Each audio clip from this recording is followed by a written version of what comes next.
The views expressed herein reflect the views of the Whisler Agency as of the date of publication. These views may change as conditions change. The views expressed herein are not intended and should not be construed as investment advice, and they do not address any individual's specific situation. Welcome to Whisler While You Retire with Tim Whisler from the Whisler Agency. Here you will learn how Tim helps clients avoid taking unnecessary risks in retirement. With a fiduciary responsibility, Tim's mission is to help retirees and soon-to-be retirees create a greater sense of confidence about their retirement plan. Now, on to the show. Thank you for joining us for another episode of Whisler While You Retire. I'm Tim Whisler of the Whisler Agency, and now that we've got the word Whisler out of the way, we can move into this episode. I'm so excited to be bringing this episode to you all. Oftentimes in my conversations with people about retirement income planning, I'm asked about information on non-for-profit organizations. So I thought, what better way to share information, with them than for you to hear straight about it from the man with the vision. And for those of you who have tuned in to previous episodes, you know that I'm a huge baseball fan. And my mom grew up about an hour north of St. Louis in a small little town called Litchfield, Illinois. So I was born into a family of Cardinal fans. And, having grown up as a kid and with aspirations of playing in the pros, what a thrill it was to watch Lou Brock steal bases and watch the Cardinals in the 80s with Whitey Ball, and then Tony La Russa coming to town and just Busch Stadium 3 being built. Just fantastic organization to be a fan of. And one of the greatest experiences that I've ever had as a fan was when I was able to participate. Thank you to my father for this wonderful gift, but I was able to participate in the Cardinals fantasy camp that took place in the summer of 2016. And it was at that camp that I met my guest on today's episode. And my guest was a pitcher drafted right out of high school by the Cardinals in 2002. And he made his major league debut with them in 2008. And during his career, he mostly worked out of the bullpen. But in 2011, he went 12-7, starting 17 games for that team, as we all know, who ultimately won the World Series. And, all Cardinals and Texas Rangers fans, unfortunately for them, know the historical drama of Game 6 and ultimately us celebrating our 11th championship with the Cardinals. So it is an honor to introduce to you my guest today, Mr. Kyle McClellan. Kyle, thank you for being here, my friend. No problem. Thanks for having me.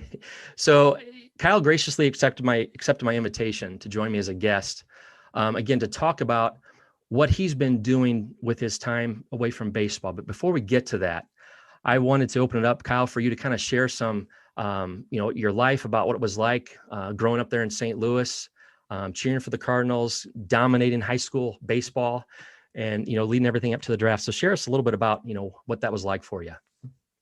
Yeah, well, growing up here in St. Louis, I was just like you, a huge Cardinals fan. My dad had season tickets, worked for Oscar Mayer, and he was in charge of his group season tickets. So we went to tons of opening days. He would handpick, the best games. And we went down there all the time. And then once we could drive, me and my buddies would go down there and, we'd buy the $5 bleacher seats, and then we'd sneak in the old tickets from previous games that showed we belonged down low, and we'd get kicked out of seats all the time. And, just love baseball, love going down there. And once I got into probably my junior year, I started to realize I might be able to go play, baseball in college, and started getting some attention. Not really recruited heavily for Division I. And then finally, University of Missouri came around and offered me a scholarship. And it was a great place for me. It was close to home. My parents could go. My sister was going to school there already. Cool. And so I was excited about the opportunity to go and get my education there at University of Missouri and play baseball. And then through my senior year, I signed in November, and I went to a showcase in, I think it was December, January, and I touched 94 miles an hour, and it opened up the floodgates for the professional side. And so every game I pitched, and even games I didn't pitch in, there would be scouts at, and then I realized, well, man, I might have a chance to maybe get drafted here. So you're just like every other high school kid. You're projected to be a top 10 round pick, top 5 round pick. I really struggled my first few games having all the attention on me. I had been on other teams where they were there to watch other people, but very rarely I actually never had, I've been, especially in high school, they were all there to just see me. And I tried to overdo it a little bit, try to throw too hard. And it took me a little while to learn. And then I settled down and had a good season. And ultimately the Cardinals were the one that drafted me. I got drafted in the 25th round. We actually turned them down in the 9th round and, decided I was going to go to college. I mean, it's pretty hard being a 17-year-old kid. The phone rings and they offer you a signing bonus right then and there. And so you got 2 minutes to decide. And, so my dad was just like, you just can't do it. You got to have scholarship to Mizzou. You're already in a good spot. It's just, we can't, give it up for this. And so we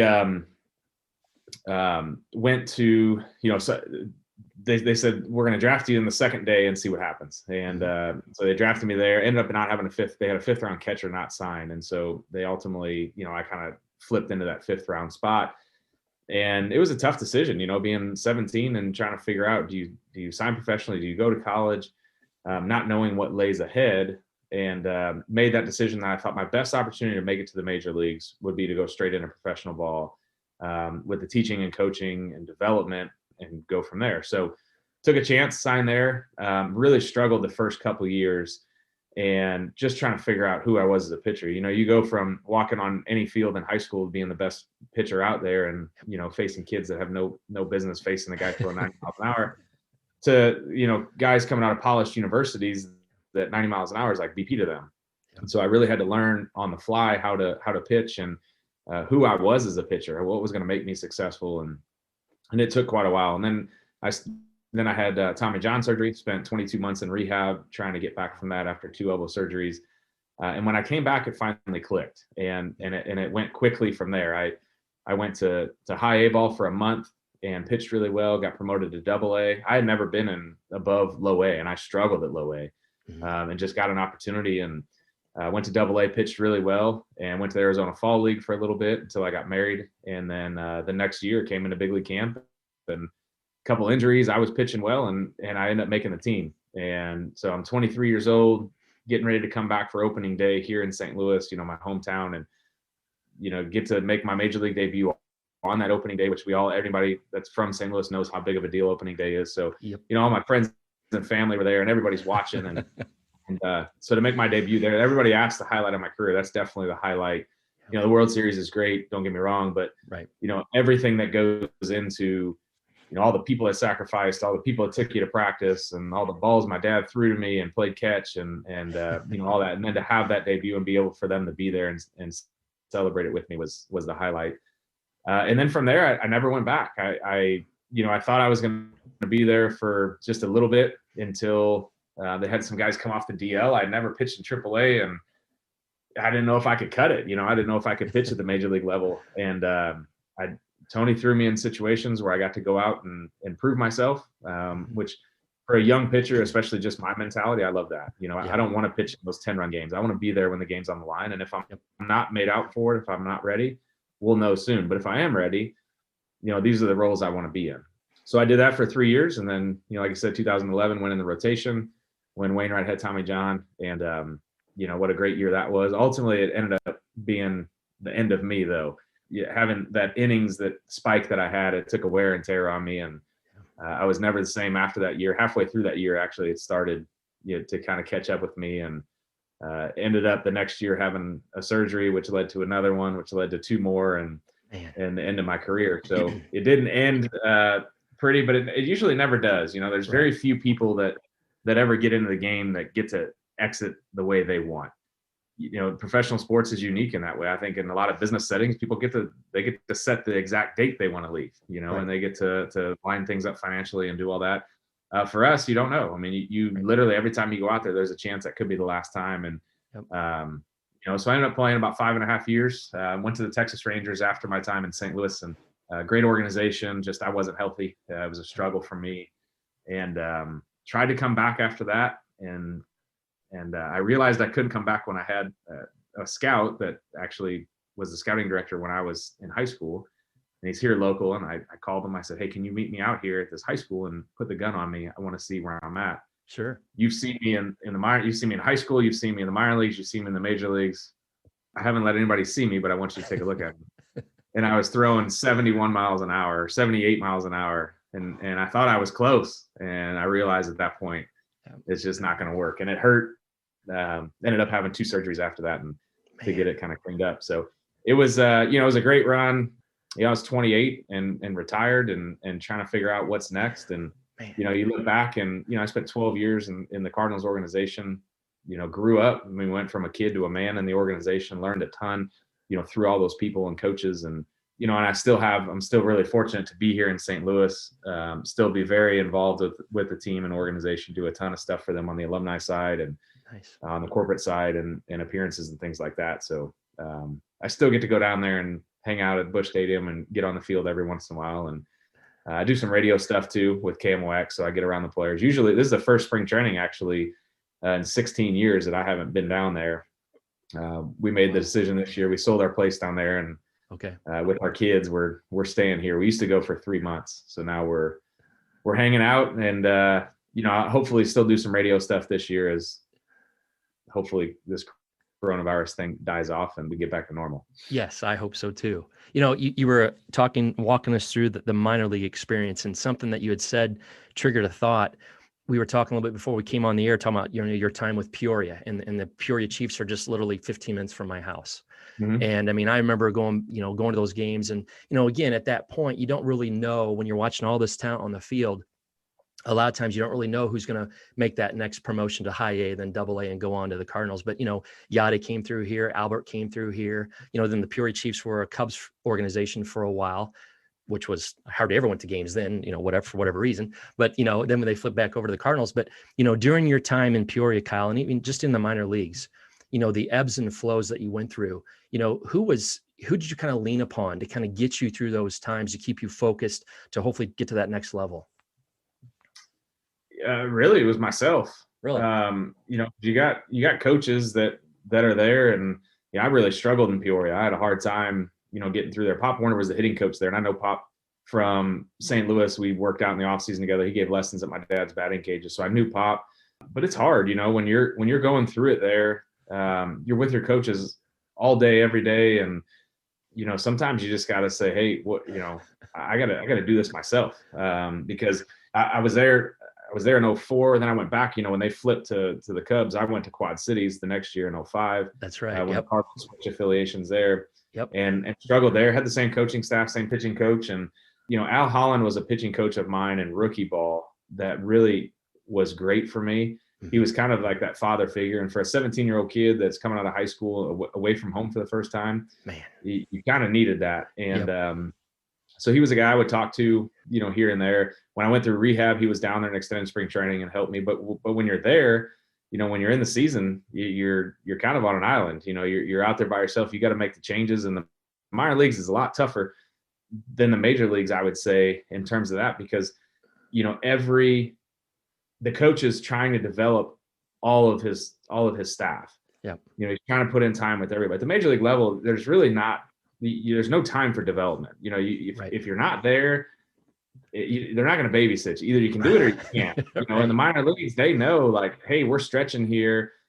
He's going to take his lumps, and everyone is that. And just like you said, you don't know who's going to be the one that's going to come out of there. So you owe it to everybody to put that time in with them. And it's hard, and it's also cutthroat, from the other pitchers on the staff, because they want to be the guy called up, not you. And so you're kind of isolated a little bit, and really, I mean, you got to do it yourself. You got to be willing to put the work in. You got to be willing. And I think that's where, after I came off the surgery, I was just more mature too. Like, I knew, hey, this game can be taken away from me. When I was in Peoria and 18 years old, it's like, I'm just going to play ball until I want to be done. And then all of a sudden you have that surgery and you realize, hey, maybe not, this thing could be over here real quick, and I got a really good chance here I don't want to waste. And I better start, focusing and figuring out who I am and how I'm going to, get to the big leagues here real quick, because my time's running out. So it's hard, man. That low A, I say all the time, if my son was in the same situation I was in, he would go to college. If you look statistically, I don't know the number, but I would guess on the major league roster of U.S. players, probably over 75% are college players. Yeah. And if you take the first round pick high school kids out of there, it would probably be 80%, 90% of, non-high school players that are there. It's just so hard. There's so much development and time that has to happen. And if you're not that first round pick that has a heavy investment in you, that's clearly skills wise head and shoulders above everybody else, it's a tough road. And then you don't have that education to fall back on. You didn't do it. So you kick around in the minor leagues for a few years. You're 25 years old, get released. Are you going to go back to college for 4 years? It's a tough decision. So if my son was in my situation, now you're a first round pick, you're going to sign. Right. I mean, there's no doubt about that. That's life-changing money. But it's a tough road for high school kids. Definitely. Yep. Well, very cool. And just to clear things up too, when I was at the fantasy camp, I'm so thankful to say I was not facing Kyle McClellan when he was on the mound. They had a rule there that, the Cardinal legends could bat, but they couldn't pitch. So that gave us campers the opportunity to, hit a 51-mile-an-hour fastball from another camper. So that was kind of a cool thing. But I tell you what, though, I mean, Kyle, you were so, it was such a cool thing to have never experienced anything like that before, and hanging out with you and all the other legends and how gracious you guys were. And so again, I thank you for, just the impact you had on me and just how cool it was. I know you won't remember this because you've been to multiple camps, but it was our first night there.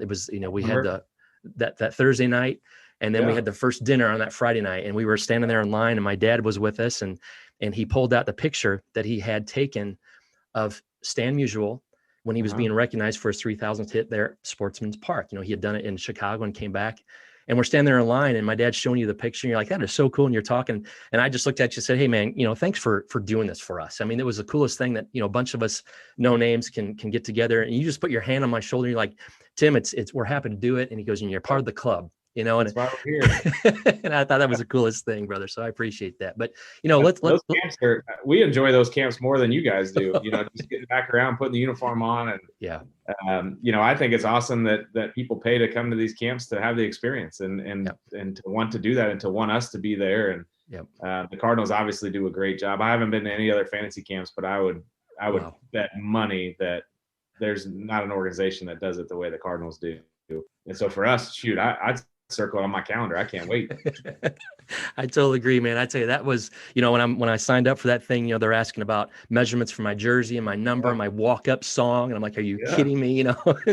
And sure enough, for 3 glorious days, we were pros, and it was fantastic. And, but I tell you, let's kind of change topics now. Let's get in now into the next phase of your life, something that you and your wife and your other team have been, doing since your time away from baseball. I just think this is fantastic. And I wanted to share this time with you for you to kind of, talk about what you've been doing and how you got involved with Brace for Impact and about the foundation and how it's ministering to folks there in St. Louis as well as in Haiti.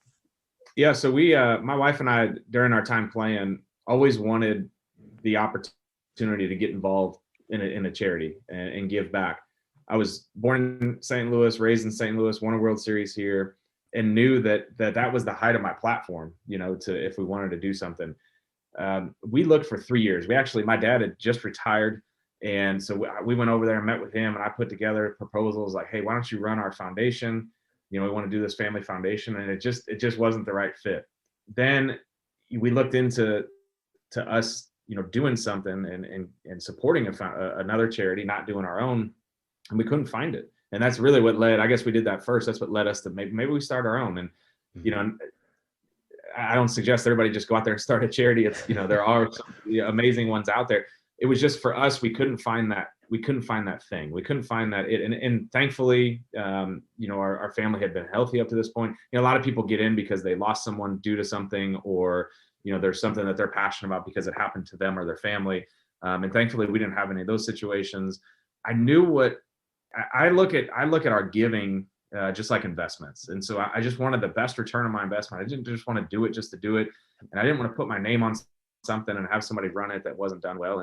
And so we just sat on it, and it was like, let's just wait and pray and wait for the right opportunity. And Adam Wainwright's a great friend of mine. And so we would talk all the time in the locker room, and Adam does charity stuff everywhere. I mean, he's all over the place. And Adam and I think very similarly. And so I was like, hey, what are some things you're doing that we can get involved with? Because I know if Adam's supporting it, it's been vetted. It aligns with it. He will not support. I love Adam to death. We're very good friends. He will not give me a penny if it doesn't line up with exactly what he wants to do. And that's the way it should be. That's the way people should do their giving.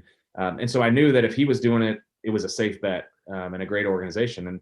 And we just couldn't find like that one thing that was it. So fast forward a couple years, we had put this money aside. And I called them. I said, hey, I got a pretty good idea where my career's heading here. I'm just getting set for, I don't know what number surgery, but a lot. And I just had a really rough year with the Rangers and spent most of the time in Double-A. And I got to get rid of this money. I go back to the parable of talent. Essentially, we buried our treasure, and nobody's benefiting from it. We're not even getting interest on it because I was afraid to lose it. And I said, we got to get rid of it. And he said, I tell you what, we're going to Haiti in 3 weeks. Why don't you go with me? Wow. And I've always wanted to do something like that, but never. I always used baseball as kind of a crutch, an excuse not to go. Sure. But at this point, I just had surgery, so I had no excuse. So I was like, hey, I'm in. I don't know what we're doing. I don't know anything about Haiti, but I'm going with my friend. So, let's go. Mm-hmm. And the reason we went there is he was supporting a children's home there that a partner of ours, our partner now, he's a chaplain for the Pittsburgh Pirates. So we got to know him through our time there. Every time we went in Pittsburgh on a Sunday, he would do chapel. He was our leader at a conference we went to. And so we just got to know him. And he had been working in Haiti for 30 years. And so Adam knew that and went to him and said, hey, Jenny and I are expanding what we're doing globally. How can we help with what you're doing in Haiti? He's like, man, we've been trying to build this orphanage. And so Adam and Jenny finished the orphanage. Well, Adam's financial advisor is Christian financial advisor. And his big thing is you're going to write the check because that's what makes things go. But you're also going to give up your time because that's your sacrifice. For Adam Wainwright to write a check for $20,000 isn't necessarily, affecting his pocketbook. But for him to give up 3 days of his off season to go, that's a significant, donation of his time. And that's where his sacrifice comes. Mm-hmm. But it's also his obligation and responsibility to see the funds that he's giving. So if he's given these funds, he needs to make sure that the funds are doing what he wants it to do, or to not get involved in that. And that's kind of their philosophy. And so we were on that trip to see it and to see the money at work, to see if this is where they wanted to continue to invest or not. And when we got there, I couldn't tell you ahead of time what we were looking for, but as soon as we got there, we knew it was it. And so I told my wife, I said, man, this is where we need to be. And it's ironic because I did not want to do anything international. I wanted it all to be local. I wanted it to be St. Louis. I was like, we got to do something here. Sure. And it's funny how we got guided there, because the number one thing we got when we first started was, there's so much problems here in the U.S. and in St. Louis. And so I get that. I was there. And so I can talk to people about that and share our side of that. But the infrastructure was there. The leadership was there to where our investment would go. We didn't have to run it. We didn't have to do the day-to-day operation of it. We have 6 kids that grew up in an orphanage together that had this dream and vision, and they sit on the board. They run everything. This is their vision. They're local people that know the community. They know the needs of the community. I say every time I do a speech, if everybody in this room or listen to this podcast jumped on a plane and we went down to Haiti and I asked you to give me the top 5 things that are needed to fix that situation, we would all come up with good things, but it wouldn't be the top 5 of the people in the community would give us. And that's because we don't live there. We don't know it. And so finding those local leaders and trusting them to carry out the mission, and for us to do our thing. And where I'm most valuable is to raise money. I'm not valuable down there on the ground telling people in a foreign country how to do things and what they need. I'm valuable supporting them, elevating their platform, raising up local leaders, and investing in them, and going to get people to join our team to do that. And so we came back and we started. I said, what do you need? And they said, we'd like to expand our orphanage. We're cramped in here. We'd like to expand it. So we raised $212,750 in 19 months, built the second level of that. And ultimately I thought, all right, we'll go to Honduras. We'll go to Africa. We'll do this all over the place. And it was about my second or third trip down there, I realized we can't leave here. Yeah. One, we put the burden on them of a bigger building. We need to financially commit to that. Secondly, to find this leadership team that we have here to run this in a third world country, I'm going to spend so much money in a bad way of failing and losing and getting taken advantage of.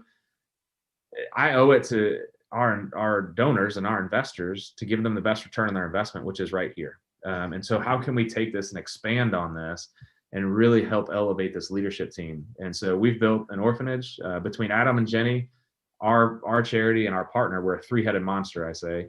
Adam and Jenny like to build buildings, so they built a school. So we have a pre-K through 8. We have 330 kids in that school. Our organization feeds them every day. We pay for the daily feeding program. We also give them food on the weekends so that they can go home, because we heard from the teachers that on Mondays the kids were terrible and they were falling asleep and they weren't paying attention. And so we did a survey, and we realized the kids weren't eating on the weekends.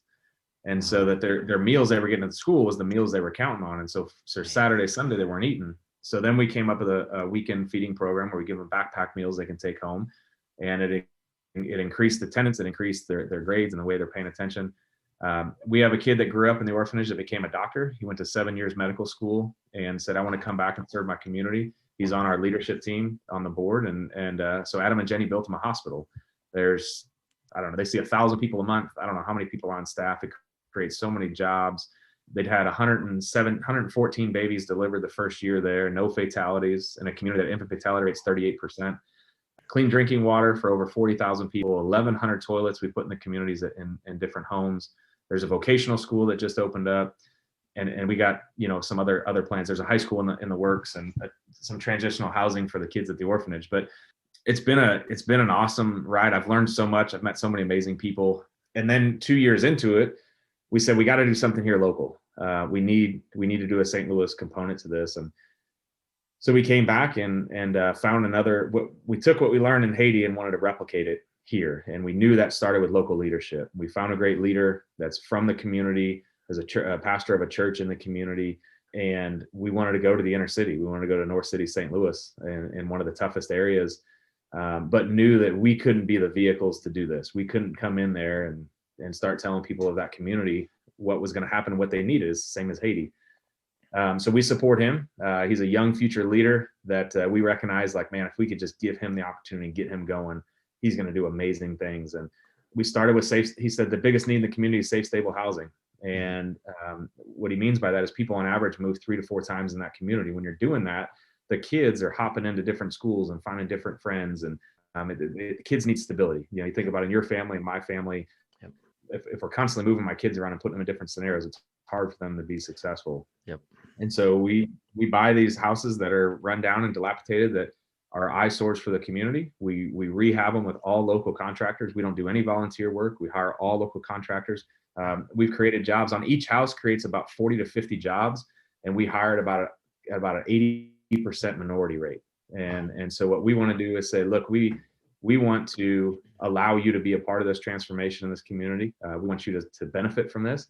And what you're seeing is that these construction workers have such loyalty to the project and commitment to the project because it's providing for their family, you know, and it gives them the dignity and integrity of being a part of that and having a place to go every day. And so we have 11 houses done with families moved in. And once the families are in, we have a community coordinator that works with that family, that through our partner that gets them everything they need. So it's not like the families go in the house and then we go to the next street. It's the family goes in the house and they surround them with the things they need to be successful. The only requirement for these families is they have to have kids. You know, we want their kids. That's who we want to pour into and change the trajectory of their future. Yep. And so they have a great house that's fully renovated from, you know, some of these houses were built in the 1800s, 1897, I think was the last one we just did. Goodness. Fully restored, put the families in and go from there. And our partner, you know, what Bridget and I had hoped for him has happened, and he is just exploding in that community with so many different ways that he's helping people, and his growth it's been a lot of fun to watch. So, you know, we get to cheerlead. That's really what we do. Sure. We're very hands off. We're not a very heavy volunteer. We get tons of people like, we want to volunteer. I'm like, man, I'm really sorry. We just don't have those opportunities. You know, we and that's just the way we choose to do it. And, you know, but we're cheerleaders. We fundraise and we support those local workers so they can go out and make a difference. And it's been a lot of fun. We've been doing this for, I guess, January of 14, we started. Okay. So hard to believe we're 7 years. You know, 7 years into this, and I would have never told you I'd still be doing it when we started it. You know, I didn't know what it would turn into, but it's you know, people are counting on us. So we're not going anywhere. We're committed to this. Awesome. And we love that we get to wake up every day. My wife's our executive director. I'm a volunteer. I don't get paid to be a part of this. Okay. We have a program manager that is from Haiti that got adopted here 10 years ago. Is incredible. And so we're a staff of 2. We're a team of 3, a staff of 2, and we get to wake up every day and make a difference for people. Very cool. And I tell you what, you know, we've all heard that saying, you know, you give a man a fish and he'll eat for a day. You teach a man a fish, he'll eat for a lifetime. And how awesome it is to hear that when you guys are not only pouring yourselves into an organization like this, but then you're surrounding it with leadership. and I heard you on a previous podcast where you were talking about, medical staff and how you guys you can certainly bring in medical staff from here down there, but then what about teaching them how to take care of their own? And I thought that was really amazing, that you guys are developing leaders within the organization. I think that's fantastic. Yeah. So our hospital, it's the easy mission trip. So everybody wants to go. I'm a nurse, I'm a doctor, I want to go. And right. Well, we really had to tell a lot of people no. And it to be honest, it kind of pisses people off. Sure. and so we just have to kind of explain to them, like, look, this is how we choose to do it. So we have a doctor here from Mercy that's kind of overseeing this, a great friend of ours. And he said, hey, I'm doing stuff in Ghana. I want to see what you guys got going in Haiti. And we took him down there and he's like, let me take this from you. And I'm like, please, because I don't know anything about medical. So this would be great. Right. And so he put together a team and we do trips down there quarterly. And what we learned early on was we're not really maximizing our time here. And we were cautious of how we wanted to do it, because you have to think about the vision you're giving the community. When you come in and you kick all the local doctors out and say, hey, come see me, I'm the expert, it's free. Essentially what you're doing is you're saying those doctors don't know as much as I do, just wait. And then people start waiting until the Americans come back. Well, you don't know. Can you call your American friends, or when are they coming back? I'll come back when they come back. And the reality is that our staff is highly capable of treating people down there. And so what we are so careful to do is I say we lead from behind. We want to get down there and support that staff. So we do more seminars and training, education for them, help them get access to technology and things that they typically don't. And I love, man, I got pictures on my phone of nurses down there, like going through books with people of like how to use an EKG machine and, that we brought down for them. And like, I love that teaching and training, because the reality is we're there for 4 days. And when we leave, they have to use that machine. They have to know how to read it. They have to know how to utilize it.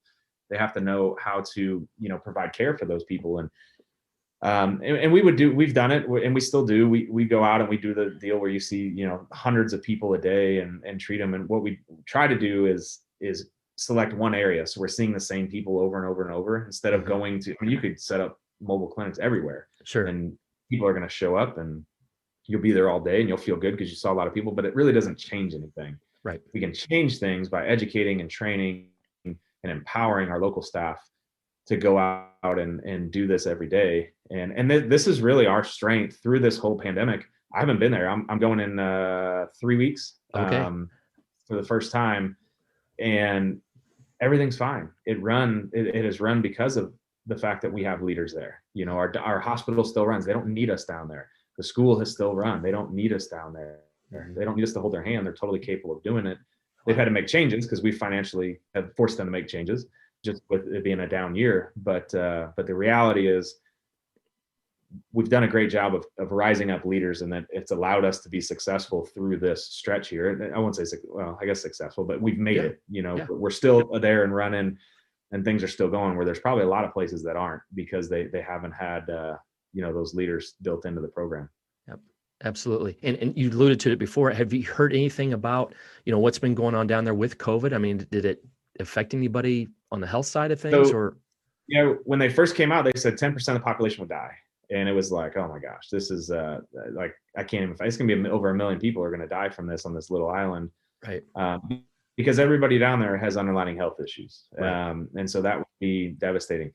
Thankfully, the virus has not been very rampant down there. Now, the testing, I would tell you, is probably suspect. Sure. I would imagine it's there, but it hasn't been near what anybody thought. There has been a couple cases at our hospital where they sent them somewhere else and got tested, but it hasn't been an outbreak. It's been like a couple here and there.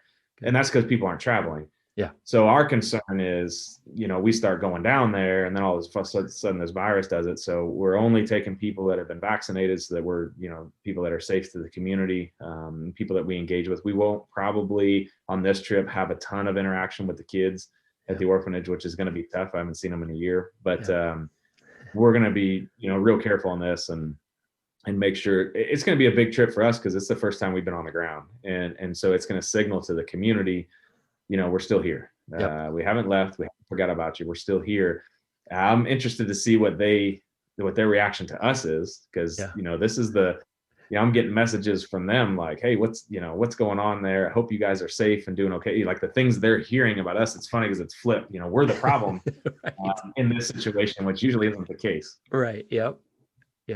So as we close up here, where can people find you on the internet, and how can they get involved to support the program? Yeah, so Brace for Impact 46 is our organization name. BraceForImpact46.com is our website. We're on Instagram and Facebook. We try to post every day, just little things about what we're doing. We post a lot more about our Haiti side than our North City side.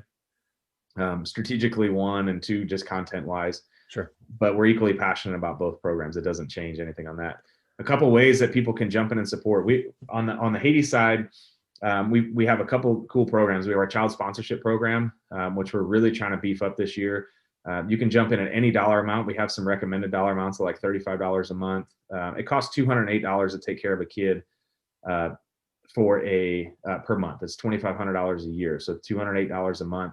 So we have a sliding scale of amounts on there. You can jump in, pick a child on there. We'll send you some information on them. We're pretty upfront, like bear with us, especially now on some of the content, but we try to get some videos from the kids and pictures of them. We haven't been there in a year, so it's been difficult. But we try to keep people updated on that so they can just kind of keep tabs of their child. And then we have a coffee program that we launched 2 years ago that Caldy's Coffee here, a local St. Louis company, came to us and said, hey, I think we can help you with something. Haiti used to be a massive coffee producer to the world. And for some reason they're not, but you guys are doing stuff down there. We actually looked into buying a farm. The elevation wasn't right where we are. They grow all the coffee on the southern part of the island. We're up on the northern part. But we buy these beans in Haiti and ship them over here. And then, so it supports the workers and farmers there. And then we take it, bag it, and we sell it. And all the money we raise goes back to sending kids to our school. So I have a bag right here. So 24 bags of this will send a kid to school for an entire year. Wow. And so that's, a bag we have a couple different options. We have bags like $16. You can do a subscription, which gets it down to $12.99 per bag. Okay. And then we ship it out to you every 3 months. So if you drink 2 bags a month, you would put 6 in your order, and every 3 months we just drop ship you. It auto bills you and we drop ship you. And that's something we're really trying to beef up. That sustainable income, if we can get recurring donations on the child sponsorship and these coffee sponsorships or coffee subscriptions, that's going to help us know what we're dealing with and get us away from the peaks and valleys that we go through as an organization. So sure. Those are really the two of the really cool programs we have on the Haiti side. The North City side, if you're interested in investing in North City, St. Louis, and providing jobs and opportunity, and then ultimately the safety and stability of families, we would love to have you, support that on our North City side. We don't have any cool programs like we do on the Haiti side for that. But it goes towards, all the renovation and construction cost, and then the community coordinator's job of helping keep these families stabilized. So yeah, those would be a couple of the biggest ways that people could support. Awesome. Very cool. Well, Kyle, this time has just flown by. I can't believe we've been on the air this long already, but thank you so much again for carving out your time. I know you're a busy guy. It's just a pleasure to visit with you again and see and interact with you. So again, my guest today, folks, was Kyle McClellan, and BraceForImpact46.com is the website. I encourage you to go check it out, get involved, get some coffee subscriptions going, participate in a child sponsorship, and support this wonderful cause. And thanks again, Kyle, for your time. Appreciate it very much, my friend. Absolutely. Thanks for having me. Thank you. So thanks again for joining us for today's episode. Again, I'm Tim Whisler from the Whisler Agency. Looking forward to seeing you again on another episode of Whisler While You Retire. Take care. Thank you for listening to Whisler While You Retire. Click the subscribe button below to be notified when new episodes become available. The information covered and posted represents the views and opinions of the guest and does not necessarily represent the views or opinions of the Whisler Agency. The content has been made available for informational and educational purposes only. The content is not intended to be a substitute for professional investing advice. Always seek the advice of your financial advisor or other qualified financial service provider with any questions you may have regarding your investment planning.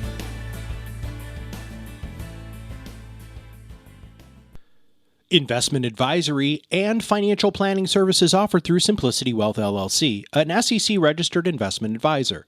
Insurance, consulting, and education services offered through the Whisler Agency. The Whisler Agency is a separate and unaffiliated entity from Simplicity Wealth LLC.